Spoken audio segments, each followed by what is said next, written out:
The secret Gnostic book has been a topic of whispers for centuries.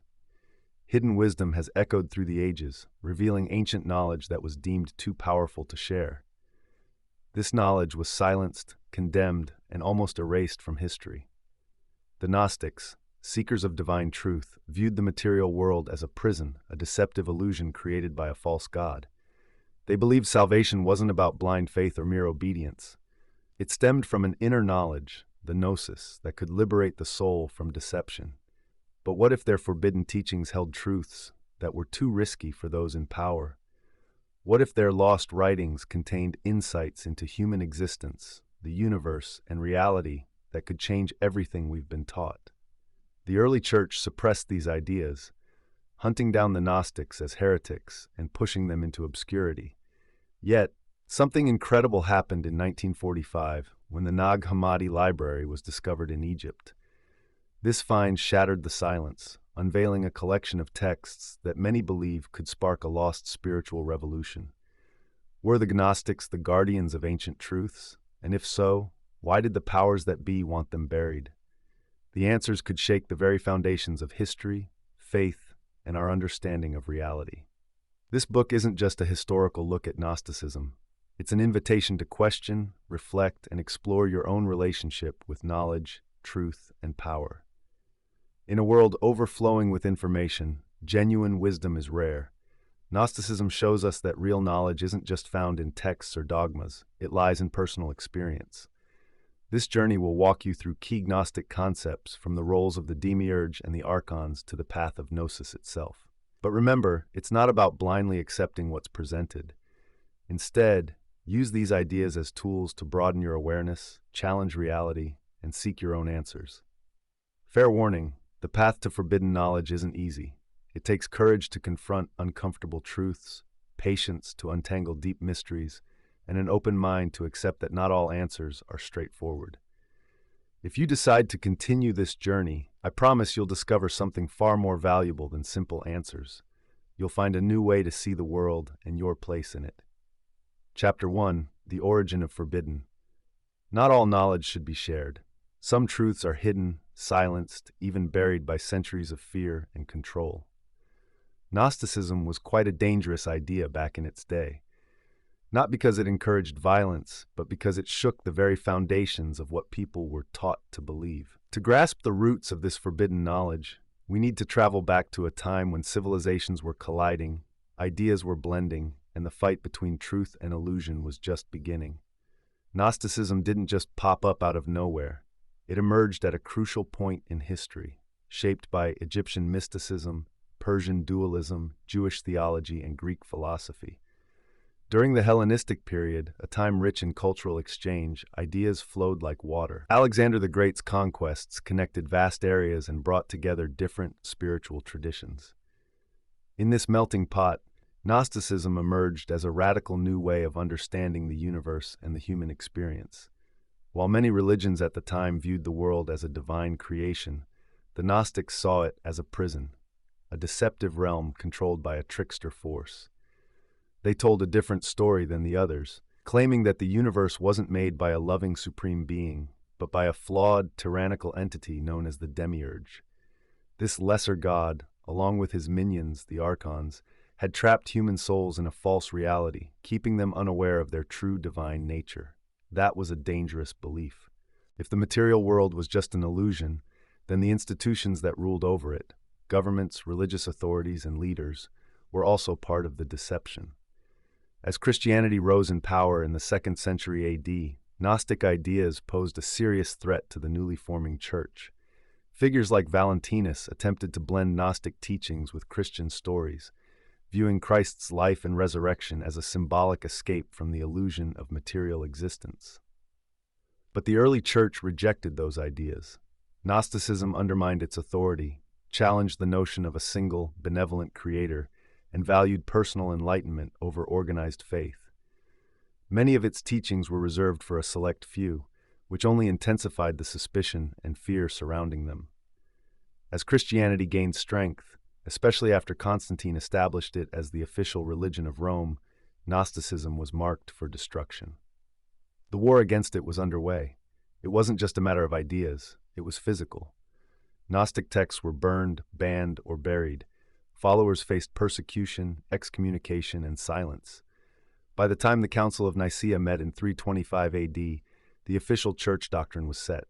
Gnostic writings, like the Gospel of Thomas and the Apocryphon of John, were branded as heresy.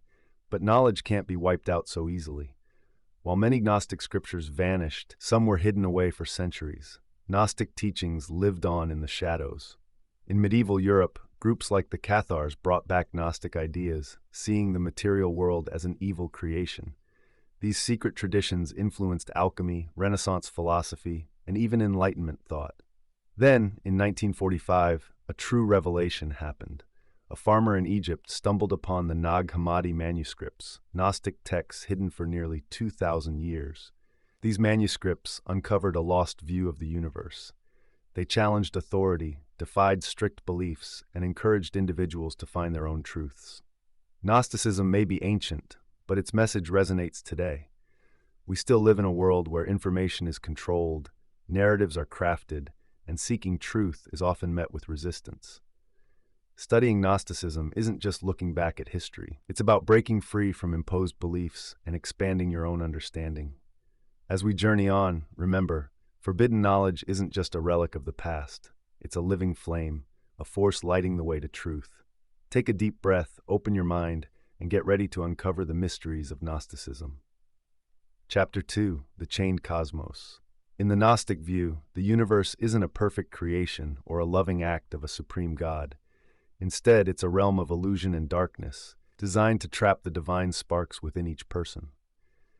This bold idea lies at the core of Gnosticism, representing a sharp break from traditional views of creation and reality. For Gnostics, the material world is not a direct reflection of the true transcendent God. It's a prison crafted by a lower being called the Demiurge, along with his helpers, the Archons. This being rules over a world of deception, keeping humanity blind to its true origins. Through their cosmology, the Gnostics aim to explain this reality. Constant suffering, injustice, and confusion define human existence. But there's a way out, a path to spiritual freedom that starts with discovering who we really are. It's about breaking free from the illusions that trap us. At the heart of Gnostic thought is the idea of the Demiurge. This figure is complex and a bit controversial, challenging what we usually think about God. Gnostic texts tell us that the Demiurge isn't the highest creator of the universe. Instead, he's a lesser being who came into existence by accident or mistake. He's arrogant and ignorant, claiming to be the ultimate God while shaping the material world not from love or wisdom, but as a mirror of his own flaws. Unlike the true divine, which exists beyond our understanding and radiates infinite light, the Demiurge is limited and separate from the One. The Gnostics depicted him as a confusing force, sometimes malevolent, sometimes just clueless, but always keeping humanity stuck in a cycle of matter and illusion. This idea shakes up traditional religious beliefs and raises deep questions about power and authority, both in the spiritual world and in society. Alongside the Demiurge, the Gnostics introduced the Archons, secondary beings that serve as enforcers of this material prison. These unseen rulers manipulate our perceptions, emotions, and choices, making sure our souls stay trapped in a false reality. The Archons aren't just myths. They symbolize the power structures and social norms that shape how we behave. They work through fear, distraction, and deception, deepening the illusion of the material world and keeping us disconnected from our true essence. The control they exert, whether through religious doctrines, political oppression, or psychological manipulation, aims to prevent us from awakening to true knowledge. For the Gnostics, recognizing the power of the Archons is the first step toward freedom. Only by spotting the chains that bind us can we start to loosen them through self-awareness and reflection. At the core of this philosophy is a fundamental duality between spirit and matter. Gnostic cosmology offers a unique view of the human experience. It sees our soul, or pneuma, as a divine spark from a higher realm, trapped in a physical body made by the Demiurge and his Archons. This idea highlights the struggle between the soul's bright, eternal essence and the heavy, flawed nature of the physical world. The body, with all its wants and sufferings, is viewed as a tool the Archons use to keep us stuck, making it hard for us to see our true selves. However, this isn't about completely rejecting our bodies or earthly life. Instead, it's a call to rise above the limits of the material world and remember where we come from.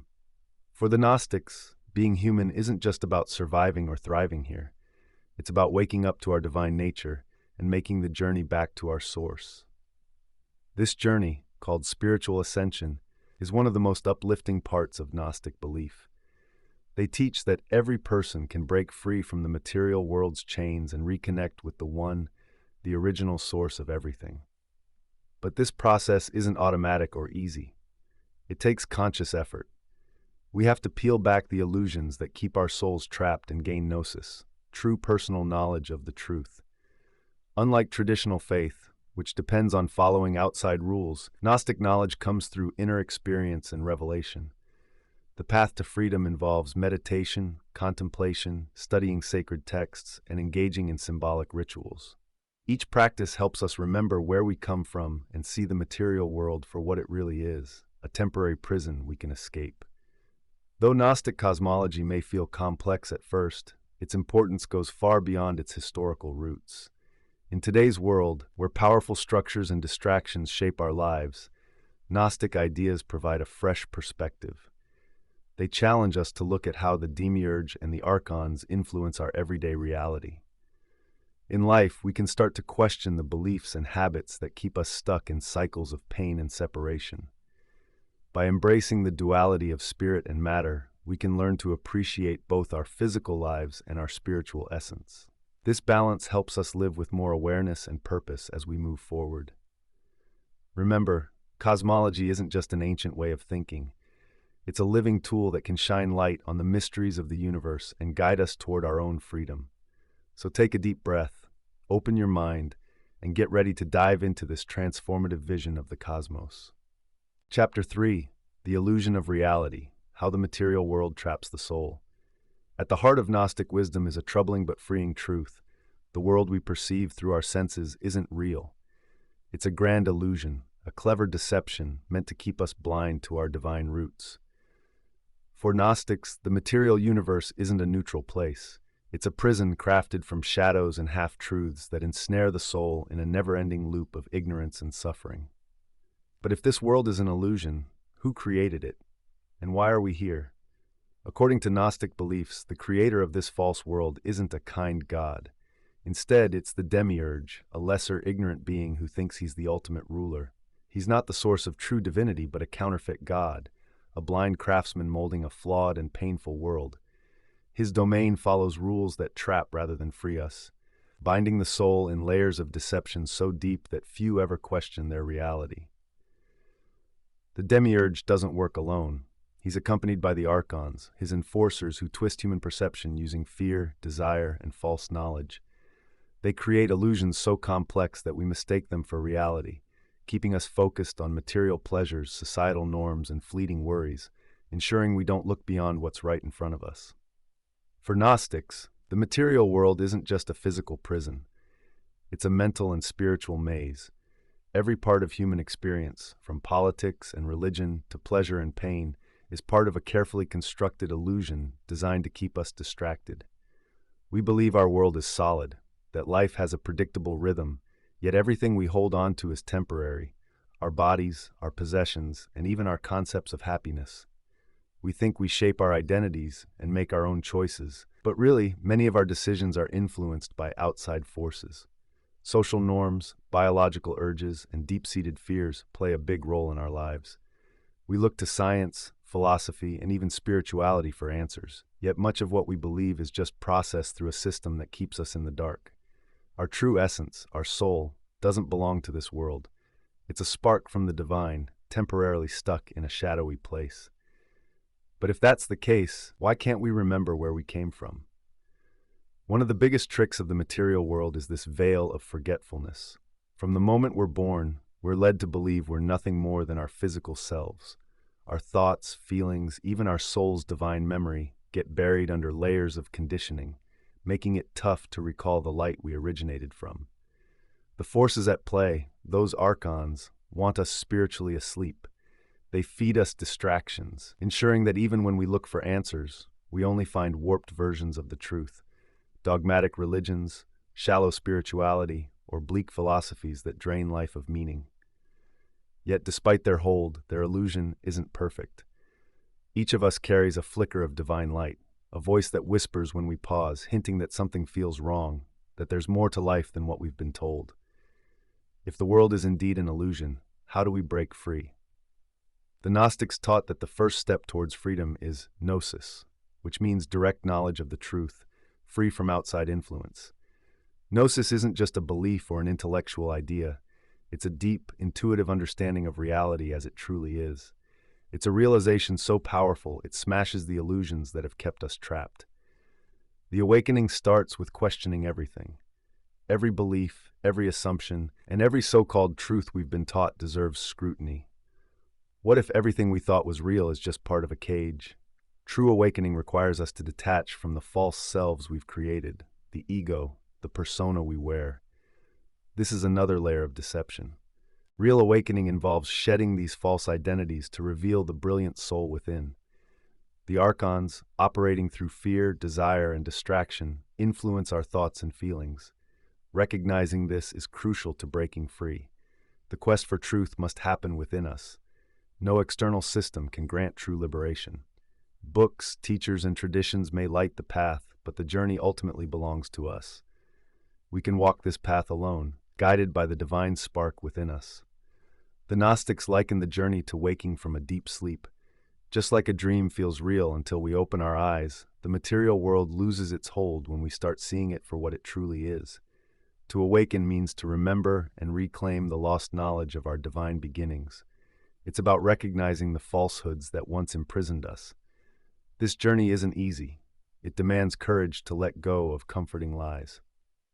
We have to face the tough reality that the world we thought we knew was never real. But just beyond that fear and disappointment, there lies something greater, freedom for those brave enough to look past the illusions. The reward? It's profound. The soul, once trapped in falsehoods, begins its ascent back to the divine. The prison fades away, the illusions dissolve, and what's left is the only truth, the eternal light of the One. The choice is in our hands: stay asleep in the dream, or wake up to the truth. Now let's talk about the demiurge, the architect of this illusion and keeper of a false reality. Beneath what we see, beyond the visible world, lurks a great deception. It's so deeply embedded in our perception that we mistake it for reality. At the center of Gnostic thought sits the demiurge. This figure, both mysterious and unsettling, isn't the loving creator of mainstream religions. Instead, he's an imposter, a misguided architect. He fashioned our material world not out of love, but out of error, arrogance, and ignorance. Unlike the all-knowing God of traditional faiths, the demiurge isn't supreme nor the source of all things. He's a flawed craftsman, a fragmented reflection of divinity, blind to his own limitations and erroneously believing he holds absolute authority. The cosmos he created isn't a space for spiritual enlightenment. It's more like a prison of illusions, a carefully crafted maze designed to trap our souls, disguise the truth, and sustain suffering. How did such a being come into existence? Gnostic traditions say the demiurge wasn't born of divine will, but came about as a mistake during a cosmic process. A fault in the flow of cosmic emanation gave rise to this imperfect being, cutting him off from true wisdom and the infinite light. Mistaking his limited understanding for ultimate truth, he declared himself as God. In his ignorance, he built the physical world around us. The universe isn't just a reflection of perfect divinity, it's more like a twisted version of it.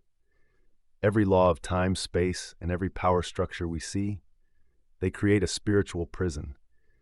We're not just living in this world, we're trapped in it. We've been trained to confuse illusion with reality.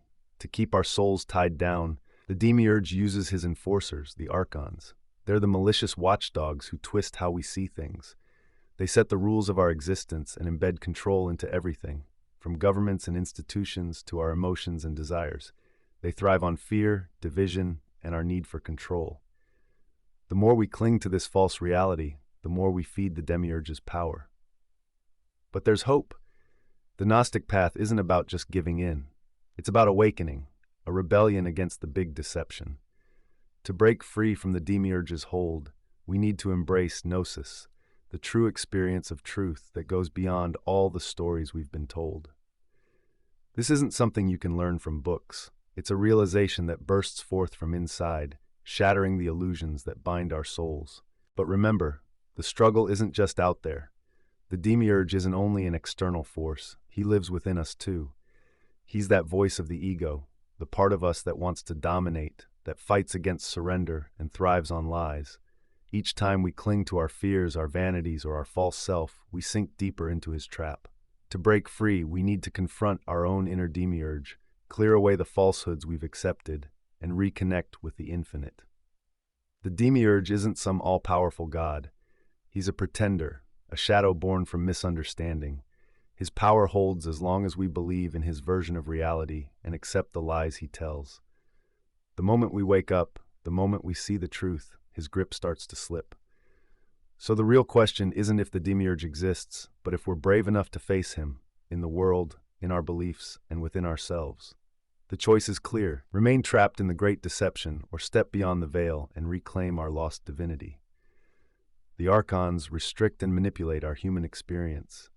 They act as the enforcers of the demiurge, serving as both jailers of the soul and architects of illusion. Their job is to keep us tied to a reality designed to maintain control. Their presence isn't just a spiritual or metaphysical thing. It shows up in the power structures, belief systems, and hidden fears that shape our world. For the Gnostics, understanding who the archons are is crucial to breaking free from their hold. So, who are they? How do they work? And most importantly, how can we rise above their influence and find true liberation?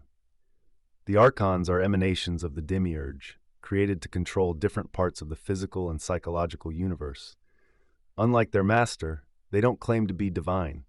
Instead, they're gatekeepers of the illusion, ensuring that our divine spark, our very souls, stays trapped in the cycle of material existence. Each archon is tied to a specific area, like the laws of physics, time and space, emotions, desires, social hierarchies, and institutional power. They are not just abstract concepts, they are forces woven into our daily lives. Some govern fear and suffering, while others manipulate our desires and attachments. Many work through political and religious systems, promoting a narrative that keeps our souls distracted and misled. Their influence is subtle but everywhere, shaping how we see reality and keeping us focused on things like external validation, accumulating stuff, and adopting false identities. They thrive on our ignorance, which allows them to keep us unaware of our divine origins. Through manipulating our perception, emotions, and beliefs, the archons maintain a grip on the human experience. Their most potent weapons? Ego, desire, and fear. Fear is the best tool for control. It keeps people still, compliant, and less likely to challenge things. We fear dying, failing, and the unknown, all tricks that bind us to the physical world. Desire enchains us through pleasure instead of repression, distracting us from deeper spiritual awareness and steering us toward fleeting joys and material things. But the most insidious archon of all is the ego, which fosters the idea that we are separate, isolated beings. Ego keeps us from seeing how everything is connected. It thrives on comparison, conflict, and the desire for superiority. These psychological forces are controlled by the archons. They trap us in cycles of ignorance, suffering, and limitations, pulling human consciousness into a false sense of duality. But it doesn't stop there. The archons also infiltrate our society, shaping religious groups, political systems, economic structures, and cultural norms. Their goal? To ensure that conformity, hierarchy, and submission are deeply rooted in how we act. Many religious institutions, instead of guiding us to enlightenment, become tools for the archons. They push blind obedience to outside authorities instead of encouraging personal spiritual experiences. Political and economic systems give the illusion of progress and success, but their real job is to keep us dependent on material gains. They make us measure our worth through external approval, not through our inner growth. Since childhood, culture and conditioning teach us to accept limits, fitting in with expectations, and silencing our own instincts. This keeps us compliant within the archontic system, mistaking our servitude for free will. To push back against the archons, we must question these structures. We need to recognize their influence and seek paths that promote true spiritual awakening rather than mindless conformity. Although the archons seem like external oppressors, their strongest grip is in our minds. They represent our limitations, fears, and conditioned beliefs. For instance, the archon of ego comes out as that inner voice craving control and separation, thinking it is the center of everything, while fearing anything that challenges its made-up reality. Each attachment, insecurity, and conditioned belief echoes the archontic influence inside us. To break free, we can't just resist outside control. We have to dismantle the internal barriers that keep our souls trapped in illusions. This struggle isn't just against an external force. It's about challenging the illusions we've come to accept as truth. Despite their power, the archons aren't unbeatable. Gnostic wisdom tells us their grip can be broken through gnosis, the direct experience of truth. Unlike faith or doctrines, gnosis doesn't come from outside authority. It awakens from within. It's the light that guides us. It breaks down what's not real, the key that unlocks our mental prison. This journey to true freedom needs serious self-reflection. We have to spot and face the false beliefs that keep us stuck. Through meditation and deeper thinking, we can start to peel away the layers of ego and what we think is real. We can push past the limits set by the systems around us. Symbolic and spiritual rituals, often seen as just old traditions, actually remind us of our true divine selves. They help wake up the quiet awareness of our soul's origins, which exist beyond the physical universe. Gnosis isn't about running away, it's about rising above. It lets us see through the illusions and recognize the reality, reclaiming that lost connection with the infinite. The archons challenge us to look deeper, beyond the surface we see. They represent the unseen chains that bind us in a society filled with fear, trickery, and distractions. Their grip is still strong, but awareness gives us the power to start removing their hold over us. By acknowledging their presence in our thoughts, feelings, and the institutions we interact with, we can break free from suffering and isolation. The archons aren't all-powerful. They thrive in darkness. The instant we wake up to their influence, their grip starts to fade away. So, take a deep breath, open your mind, and get ready to dive into this bold view of the universe where illusions fall away and truths come to light. Chapter 6. The Fire of Forbidden Knowledge. There's a knowledge so potent and rebellious that it's been feared, hidden, and chased throughout history. It's not just about understanding things intellectually, nor is it faith in outside beliefs. It's an awakening, a tearing through the veil of lies that keeps us from seeing our true divine nature. In Gnosticism, knowledge isn't something you learn, it's something you remember. It's a spark waiting to ignite, buried under layers of conditioning, ready to flare up when you seek truth beyond the world's limits. For Gnostics, the material world isn't a place for enlightenment. It's a trap crafted by the demiurge and his archons to keep the soul in ignorance. Every belief system, societal norm, and authority that claims to define reality adds another layer of illusion. Gnosis is the tool to break down this grand deception. Truth isn't just something we find in books or from prophets. It's an inner revelation. It frees our minds and helps us discover a forgotten part of ourselves that transcends time and control. But this knowledge is often seen as dangerous. Why? Because it challenges the very foundations of our world and sets us free from needing them. Embarking on the journey of Gnosis requires more than just curiosity. It needs a constant willingness to question everything we've been taught.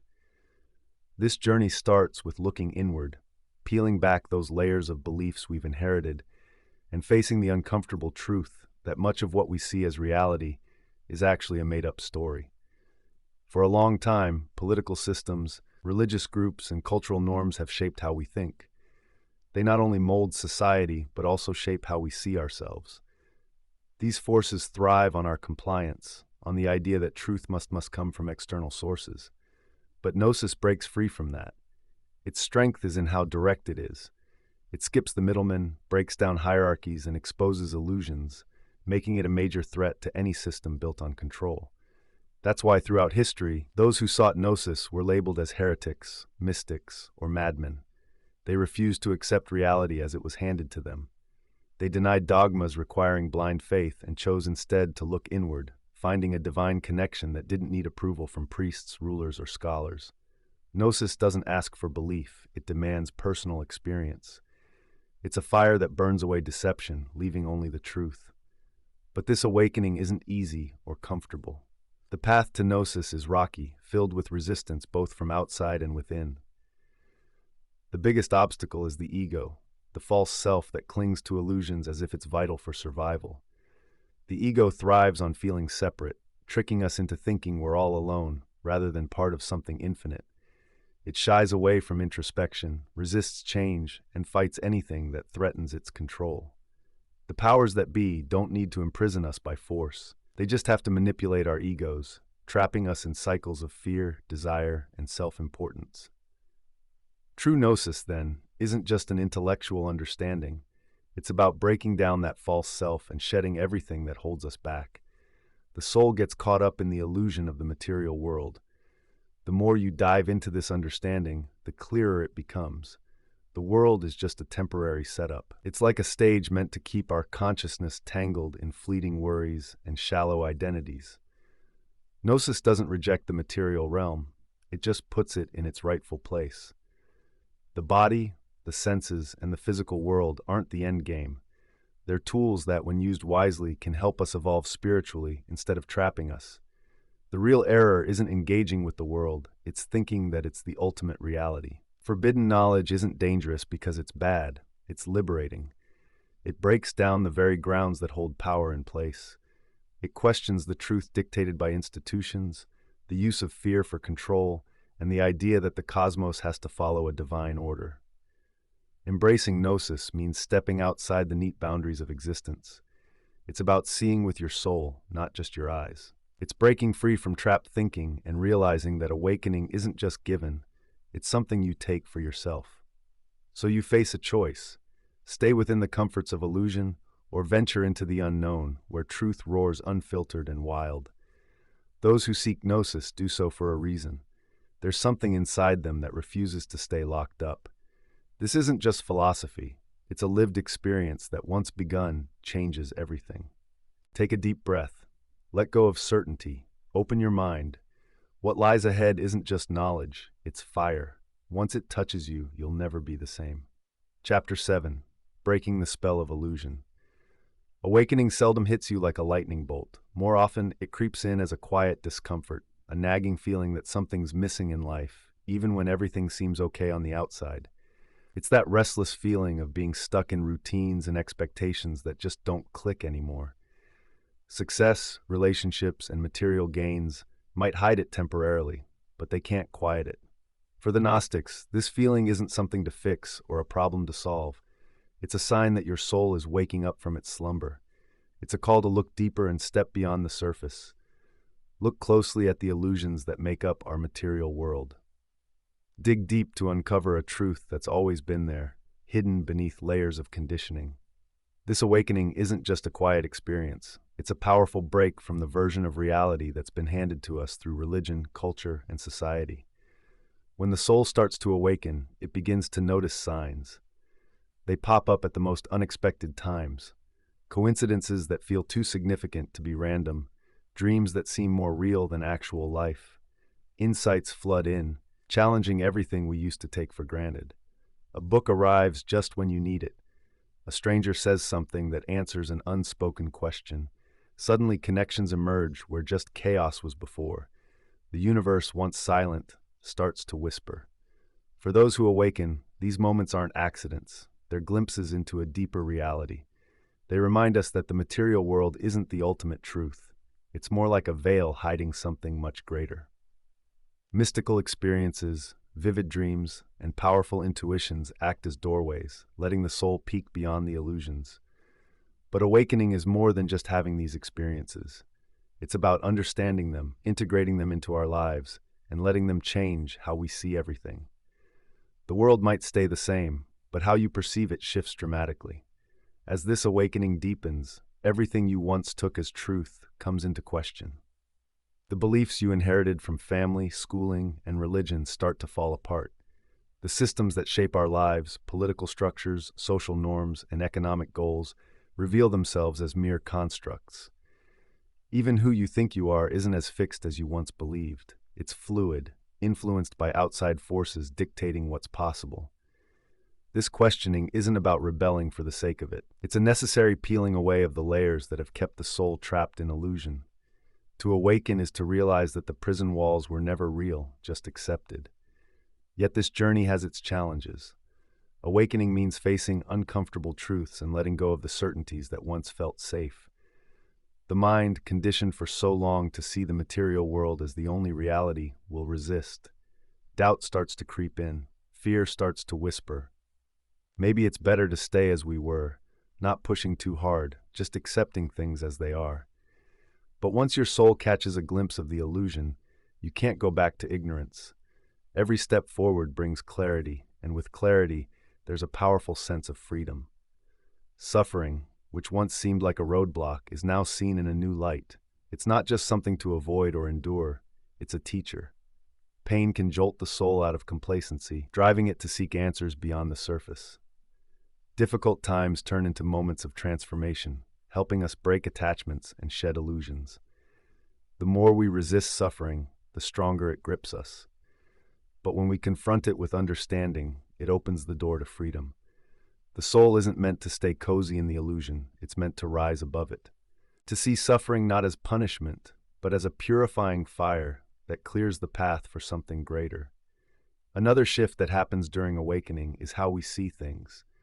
The world, once viewed narrowly through our senses, starts to show a hidden structure.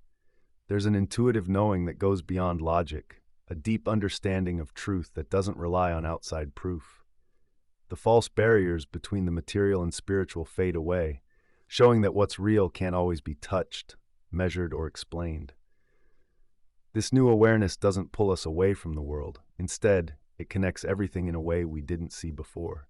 The ordinary becomes extraordinary, and the divide between ourselves and existence begins to dissolve. Yet awakening isn't about escaping the physical world. It's about redefining our relationship with it. The material isn't the enemy, it's a tool, something that can either trap us or guide us to greater understanding. To awaken isn't to flee life, but to live it with awareness, no longer controlled by illusions. There's a balance to find, a way to navigate between spirit and matter without being overwhelmed by either. This journey isn't just a one-time moment of enlightenment, it's an ongoing process, needing constant care and attention. The first revelations can feel life-changing, but the real work is in applying them. Awareness alone isn't enough, it has to be lived and woven into everyday life. Everyday choices matter. The awakened soul isn't just separate from the world, it's a force within it. It helps shift not only personal understanding, but also the larger collective. By sharing knowledge and living out the truth, those who are awake become guiding lights for others still lost in the dream. Yes, the path can feel long, but every step toward truth brings you further from illusion. Don't fear awakening. It's not a burden, it's an opportunity. It's an invitation to see, to know, and to be free. Take a deep breath. Let go of what you think you know. Open your mind. What's ahead isn't just knowledge, it's breaking a spell and reclaiming a reality you thought was lost. Chapter 8, The Crucible of Awakening. This journey to spiritual freedom isn't gentle, it's filled with obstacles. It's like a refining fire where your soul is tested, shaped, and transformed. To awaken means inviting disruption.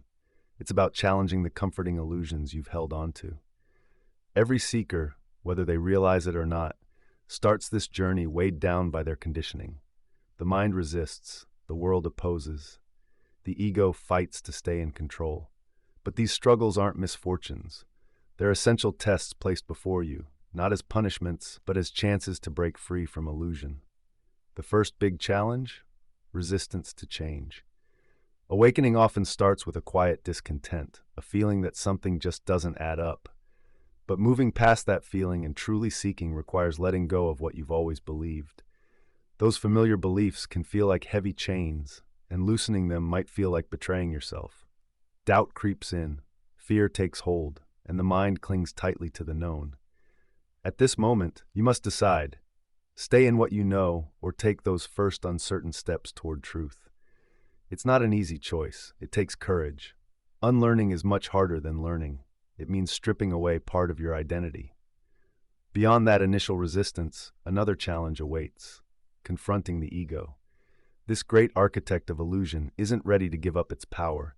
It thrives on control, on outside validation, and on the belief that it's the center of existence. The seeker starts to uncover the lies the ego throws up. It whispers fears of failure, filling the mind with doubt. Sometimes it hides behind arrogance, even pretending to be spiritually superior, twisting the search for knowledge into a show of dominance. But Gnostic wisdom isn't about crushing the ego. It's about seeing the ego clearly and recognizing its tricks without getting trapped. Only through this insight can one break free from the self-made chains that tie the soul to the physical world. The outside world doesn't make it any easier either. Society isn't built for awakening. It thrives on rules, conformity, and sticking to familiar stories. Those who begin to see past these illusions often clash with friends, family, and institutions. They resist change, making it seem like questioning is risky. Stepping off the beaten path can feel like a recipe for disaster.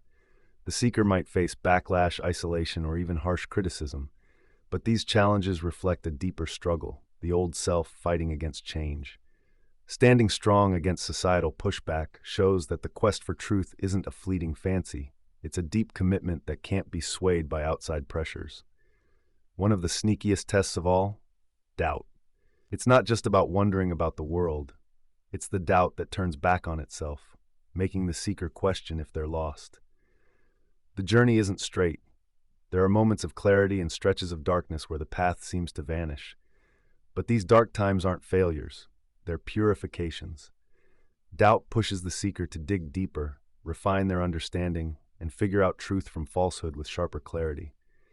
It's a storm that, instead of clouding the skies, clears them. Suffering plays a key role in this journey of awakening. The material world is full of impermanence and pain. We can't escape loss, betrayal, illness, and hardship. These experiences test the soul's strength. For those who haven't awakened, suffering is something to run from or resent. But for the Gnostic, suffering is a sacred fire, burning away illusion. Each difficulty sheds layers of attachment, forcing the soul to see what truly matters. What's fleeting contrasts with what's eternal. A body weakened by illness reminds the seeker they are more than just flesh. A shattered relationship shows us how fragile human connections can be. Every moment of pain carries a lesson, a chance to loosen the ties that bind the soul to this material world. Embracing suffering with wisdom doesn't mean chasing it down. Instead, it means letting it transform us rather than break us. The tests we face on this journey don't end with a final victory. Enlightenment isn't a single dramatic moment. It's an ongoing unfolding. Those first flashes of insight might feel like a destination, but really, they're just the start. The real work is in weaving this new awareness into our everyday lives. Awakening isn't about escaping the world. It's about engaging with it differently. The material world is still here. Our bodies are still here, along with our responsibilities. The goal is to walk between these two realms. We shouldn't dismiss the physical or let it trap us. Instead, we should use it as a tool for our spiritual growth. Every challenge we face on this path serves one purpose: to refine our soul and strengthen it, preparing it for its eventual return to the One.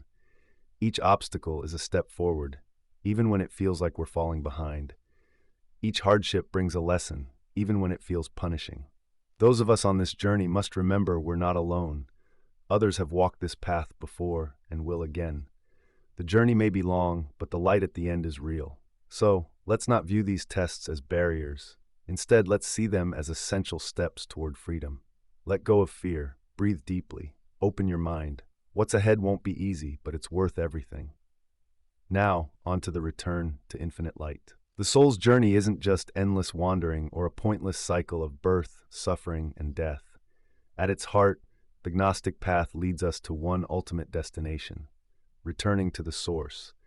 It's the final liberation from illusion and the soul's rejoining with the boundless eternal. This isn't just some abstract idea or fate for a select few. It's everyone's destiny.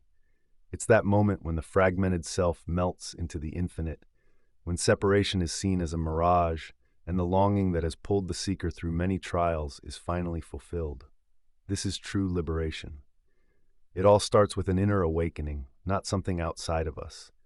The soul isn't becoming divine, it's always been divine. The walls we thought were impossible to break through, the chains of this material world, all the suffering and confusion, those were just a curtain hiding the eternal truth. Realizing this truth isn't just about thinking it through, it's about feeling it. It's a kind of knowing, an undeniable experience. The soul was never lost, it was just dreaming of being separate.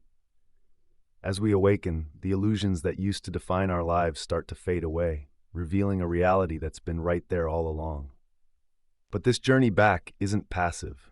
It's an active crossing over, navigating through the last bits of illusion and shedding what still ties us to the material world. In Gnostic tradition, the soul travels through the cosmos, facing the forces that have held it down.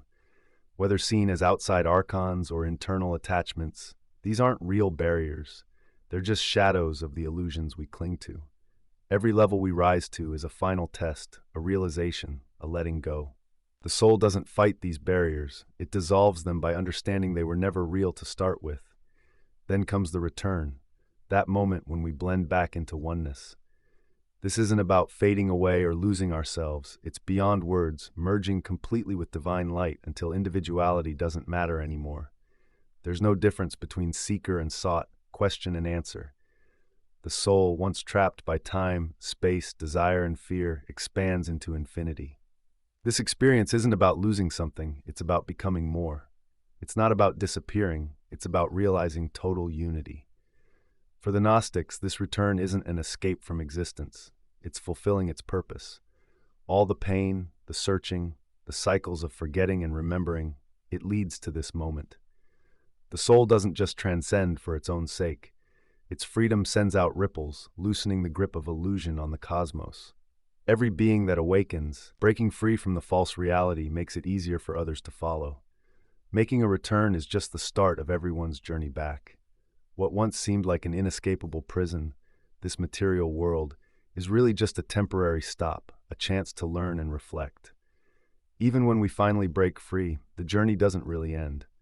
The soul, now back with its source, doesn't just disappear. Instead, its awareness expands beyond limits, staying connected to all of existence. The Gnostics didn't view transcendence as a fixed perfection, but as a never-ending process of growth. Coming back to the One isn't the end of a story. It's the beginning of a reality so vast that our limited minds can barely grasp it. Even in unity, we still connect with other souls and the grand unfolding of the universe. The journey may change shape, but it never stops. So the call remains. True liberation isn't some distant dream, nor is it only for those who completely renounce the world. It's a real possibility, a truth there for anyone willing to look beyond the illusions. It's not about waiting, it's about seeking. It's not a gift from some outside force, it's a realization that comes from within. The return has always been within reach. It's just taken the courage to step out of the dream. Take a deep breath. Let go of what holds you back. Open your mind and get ready to see the truth that's always been there. Now let's talk about the return of forbidden wisdom. Gnosticism started in a time of empires and upheaval, but its message still speaks today. In our fast-paced world filled with endless information and existential questions, Gnostic thought emerges like an old key, ready to unlock the illusions we face and better understand our minds and society. It's not just an ancient belief. It's a living guide that inspires those searching for truth beyond the mainstream. You can really see Gnosticism's influence in psychology, especially in Carl Jung's work.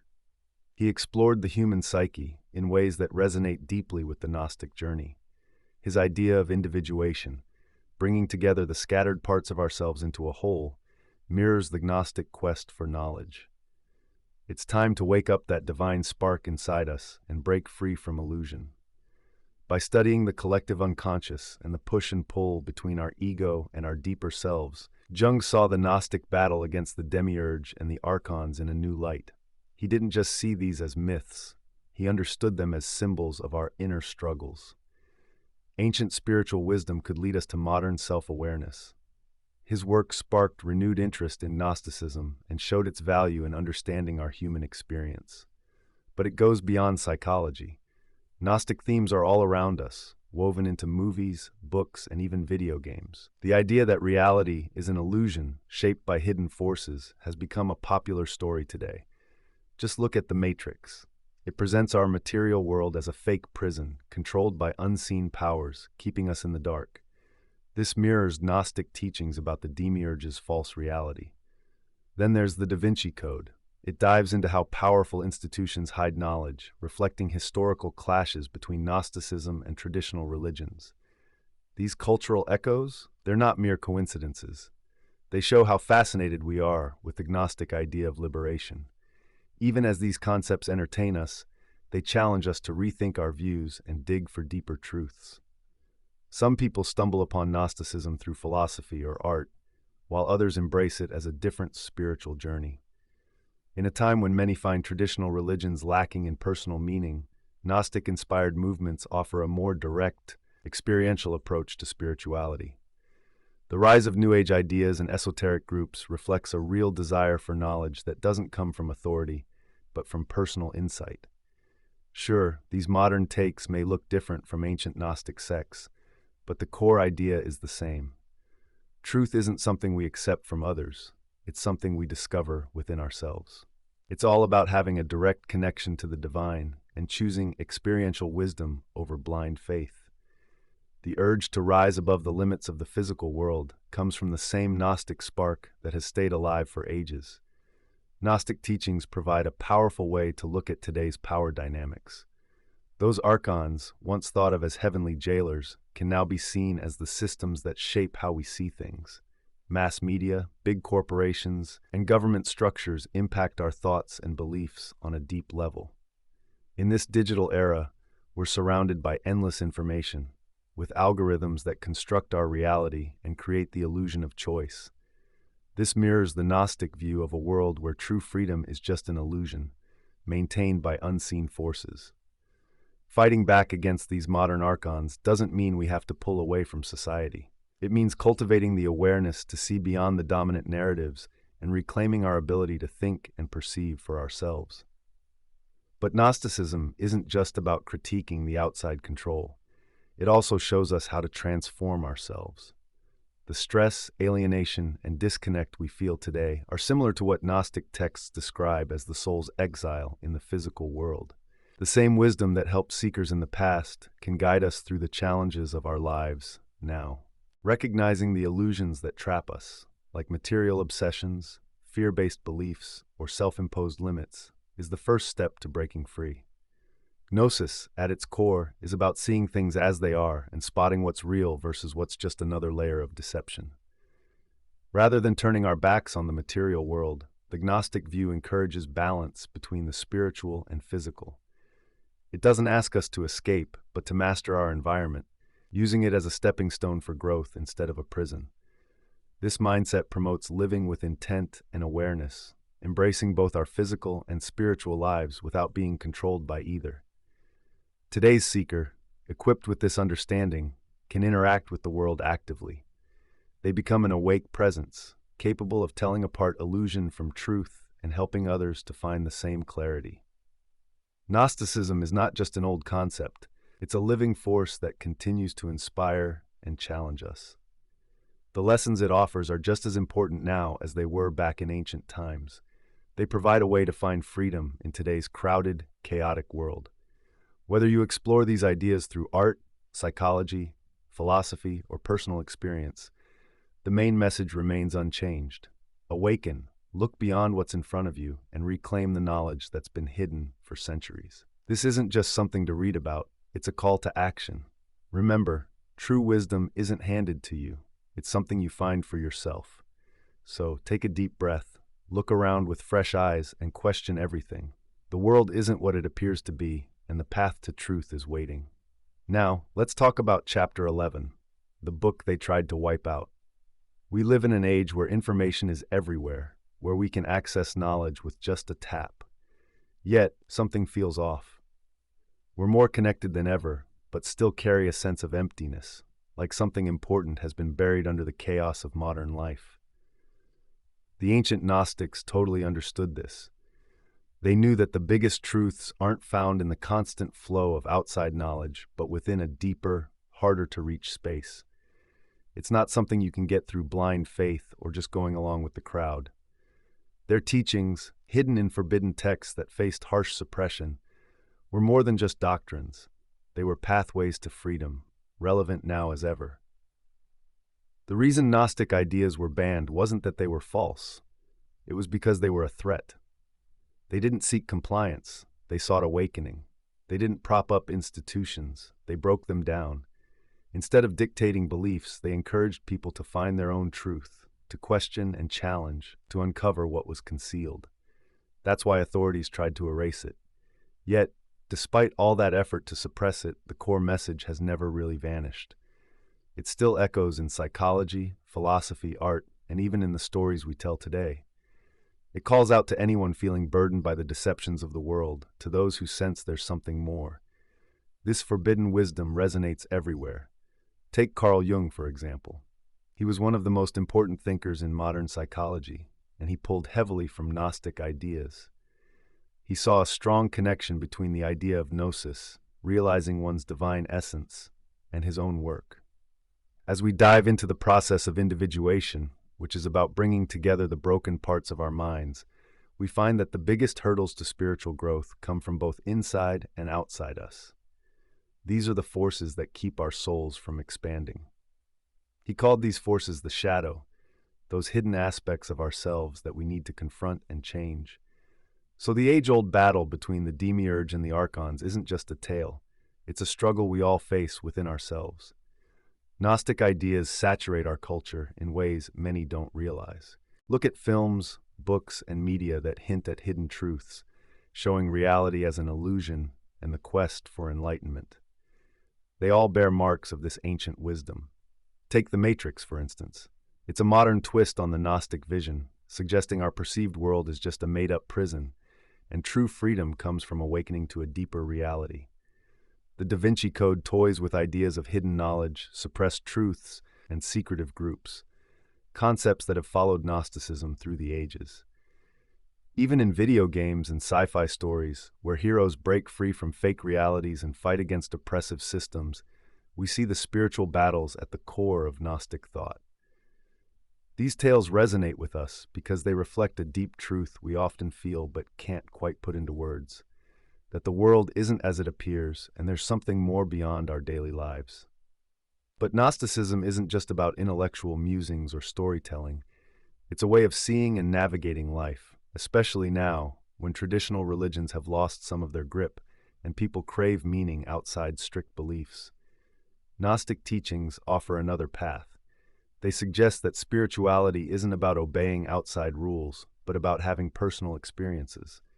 The divine isn't out there, it's already within us, just waiting to be rediscovered. This perspective empowers the seeker, making them accountable for their own awakening instead of relying on institutions or middlemen. In a world that often presses for conformity, this idea is revolutionary. It's not an easy road. It demands that we question everything, including our own deepest beliefs. Yet, it's a journey that can lead to true liberation.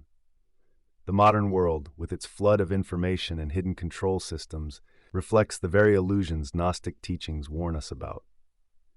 The ancient archons, once viewed as celestial beings keeping us ignorant, can now be seen in today's corporate giants that dictate our choices, media algorithms that twist our perceptions, and political systems that pretend to offer freedom while tightening their grip.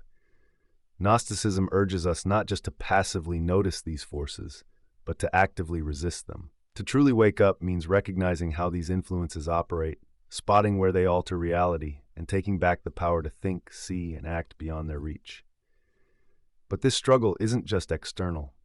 Often our biggest hurdles to awakening are within us: fear, doubt, and the comfort we find in illusions. Gnosticism teaches that true freedom comes from inside, from the ability to tell what's real from what's just a false facade. So, the search for truth isn't about gathering more knowledge from the outside. It's about unlearning. It's about peeling away the layers of deception until what truly matters is left. This is why Gnostic knowledge was considered forbidden, not because it was meant to stay hidden, but because it reveals uncomfortable truths many would rather ignore. Embracing these teachings means taking responsibility for our own awakening. It involves questioning not just society and its structures, but ourselves too. It's about seeking genuine experiences rather than just accepting beliefs. The journey toward truth isn't something handed to us, it's something we take for ourselves. And remember, once knowledge is truly seen, it can never be unseen. As we finish this exploration, the key question isn't if Gnostic teachings still matter, but if we're ready to engage with them. The book may be closing, but our journey is just beginning. The mystery isn't a puzzle to solve, it's a life to live. Truth isn't far away, it's a fire waiting to be sparked within us. So breathe deeply and open your mind. The forbidden book was never really lost. It's always been here, waiting for those brave enough to read between the lines.